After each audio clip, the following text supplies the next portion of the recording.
First right-click on Discord icon and click on Properties. Open Compatibility tab.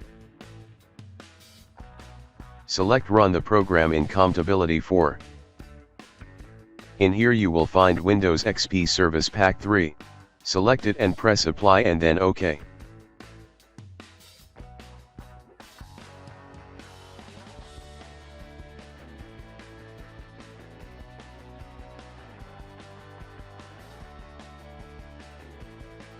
Now right-click on Discord and click on File Location. Open App folder. Right-click on Discord and click on Properties.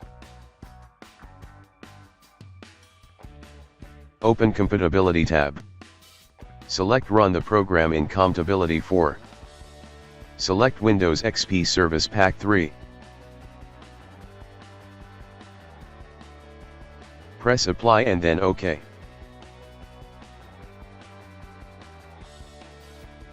Now your problem should be fixed. Guys, please like and subscribe my channel.